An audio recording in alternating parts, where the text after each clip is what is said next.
All right, Devin McCourty is brought to you this week by the top defense. If you've been injured, that is Catches Law Group. At Catches, you pay nothing unless they win. They are the official law firm of the New England Patriots, and Devin joins us on the Harbor One hotline. Hey, Devin. Hey, guys. Happy Thanksgiving. Same to you. Are you around these parts, or are you home? I'm actually headed to Baltimore now and then back home. I get to do a fun little player interview for Sunday. So, You have to work tomorrow, or you got tomorrow off?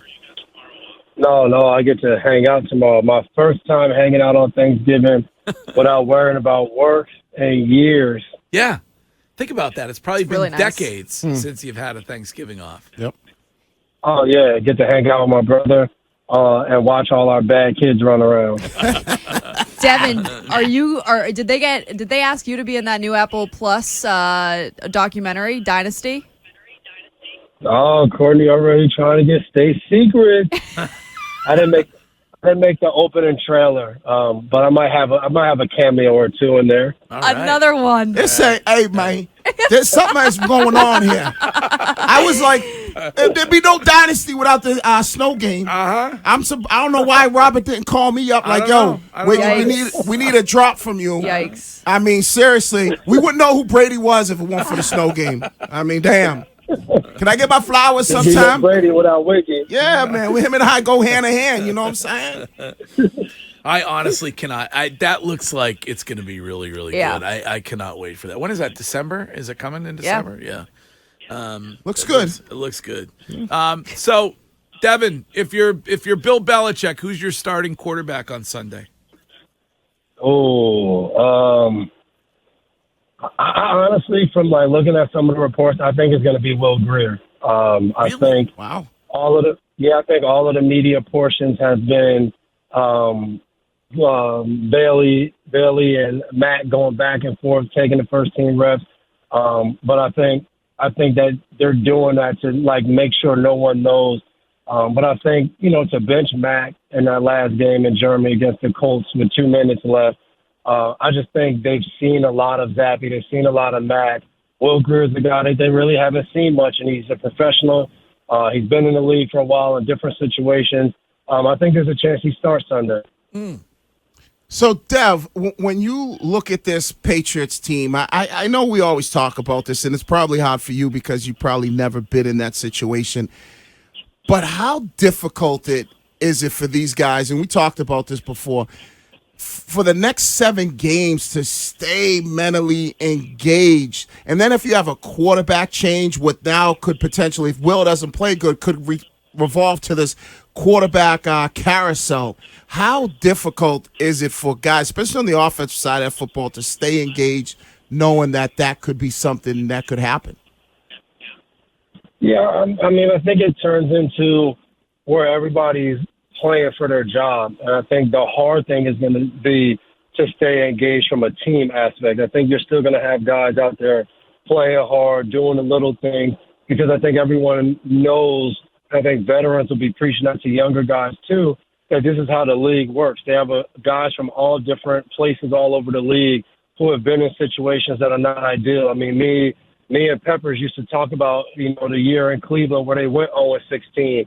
So those guys are all aware of how you have to continue to compete to make sure you have a job for next year. I think the thing that you always worry about if your season goes on and you're not winning games is how do we keep guys bought into this team's way, not just playing hard, but buying into building the culture, building the future, because in the NFL it's different than college.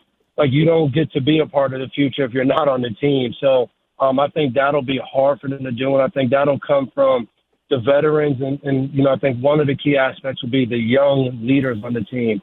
They know they're going to be there. Obviously, you don't know how long, but you're going to be there next year if you're in, year 1 or 2 and you've had some success and you're playing. So I think it's important for those guys to make sure that they're trying to preach and take grasp and hold on to the younger guys to follow the culture and follow what they want to be in the future.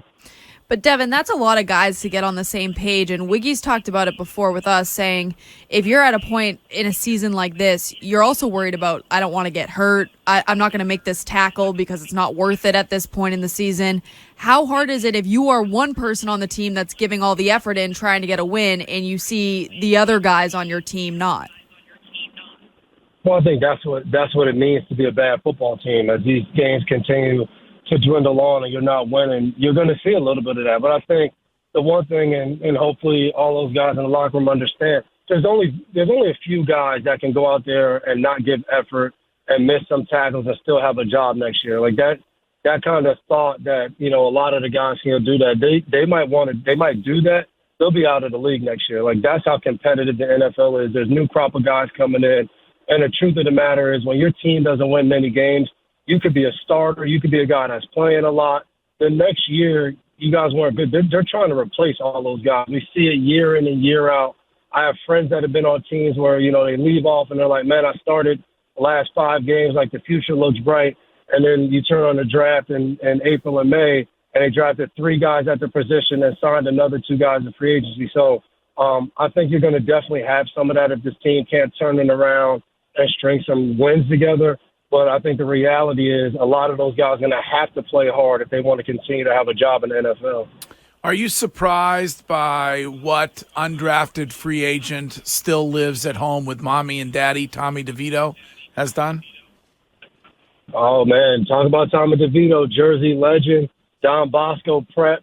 I live in New Jersey, so everybody's been going nuts. A lot of Giants fans in there Sunday. But I think we got to give credit, right? Credit to Brian Daboll and what he's doing. It hasn't always looked pretty. But, I mean, if you look at DeVito's stats, he has some things that are pretty convincing, I think, especially when, I think as the Patriots are watched, you watch the first game where he had to play against the Jets. It looked like they were scared to death to let the kid throw the ball. And now you look to see where it's come. I think it's interesting to see a team like the Giants, who are now on their third-string quarterback, and then on the reverse side, he could be going against the Patriots, former third-string quarterback, and just, from a different level of how hard it's been for the Patriots to sit here now in Week 12 of trying to make a decision of who plays quarterback. And the Giants have just come out and said, hey, it's DeVito.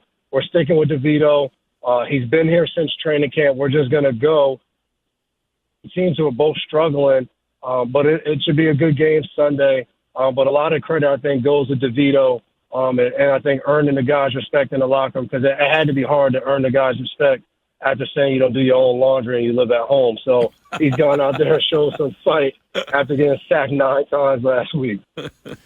Dev, I don't know if you heard Brady, but like you, he's jumped into the media thing. He's quite not on your level yet, but he had some things to say that were very interesting that I agreed with about mediocrity in the NFL, coaching not being the same, players maybe not being the same when it comes to just technique and, physicality.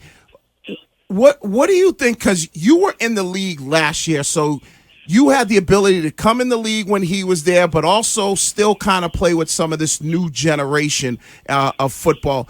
What do you believe is the difference from when you started to last year, and what do you think needs to be changed, or has it changed, and in what way? Yeah, man, I thought Tom hit on a lot of key things that were very relevant to today's game, I think. And I give him credit because it's hard, right? When you're retired and you go out there and you make those statements, everybody always wants to throw out, oh, man, the old head just hating back in my day, blah, blah, blah. But, I think he gets a little bit more of a pass because he's the greatest of all time. But I do think that we talk about it, with some of my friends and guys who watch a lot of college football. They talk about for offensive line play in college, like they have one protection. Like almost every team uses this one protection, maybe 2 protections, and they just go play. And Wiggy, you think about, you go to the NFL, now you have all these different defensive looks. You have guys who play kind of defensive line, kind of linebacker. Is he a part of the front? Is he not? So now you have this group of guys who are coming in to play offensive line, and this is just one example. But then you start training camp, and training camp's reduced to limited time in pads, limited time on the field.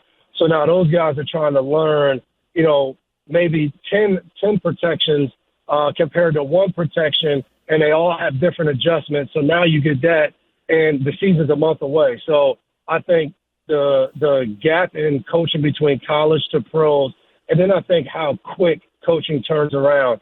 Every guy that comes in to coach, they have like a year, maybe 2 years to show that this team's going to be different, and then they get fired.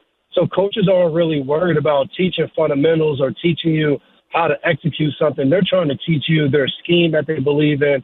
They're trying to win by aligning guys the right way and coming up with these great plays instead of teaching the fundamentals. So I think the time on the field and pads, all of that stuff has led to how the season starts and where it gets to is so drastically different than before. My rookie year, we had 9 straight days in full pads, like 9 straight days, and 9 of them, and all 9 were double sessions. I mean, it blew my mind when I got that. I was like, damn, this is real. You don't get any of that. My last year in training camp, I was like, man, this is easy compared to when I first got into the league. Yeah. But I think when you add in the player safety component, a lot of people making decisions that have never really played the game, I think that affects some of the product that we see out there. And then not just on Sunday or Monday, but Sunday, Monday, and Thursday. Then now coming up Friday, then Saturday, and December. So you have all these days where you're now playing football, but less time actually working on the craft of football. I have a developing take on this. Mm-hmm. Tom Brady, very strategic. One of the more strategic people that we know. Yep. His constant critique when it comes to the mediocrity of the NFL game, positioning himself to be the next commissioner of the NFL. Wow. I do think that's interesting because he never really talks about players. It's always the larger thing at play of how the game's moving. It would be interesting, though, because, once you're the commissioner, you're basically just working for what the owners want you to do. I don't know. I see him more as an owner than a commissioner. You're on the dark side when you become commissioner. I mean, Goodell makes more than some of the owners. It's like he's doing well in life. Yeah. All right, so we're going to get to pick 6 in a minute. We're going to have to pick this game Sunday. Should we pick the Pats or the Giants? You still got faith. You pick the Pats. Okay. If they don't win like the next 2 to 3 weeks, then you pick against them every week, and you hope for the 1, 2, or 3 pick. Yeah, that's a good idea. Yeah. Devin, I've been giving thanks. I've been giving thanks all morning. I hope you have an incredible Thanksgiving, and I cannot thank you enough for joining the show this season. And we love having you on, and we'll talk to you again next week. Thanks, man. Everybody have an awesome Thanksgiving. All right, there's Devin McCourty.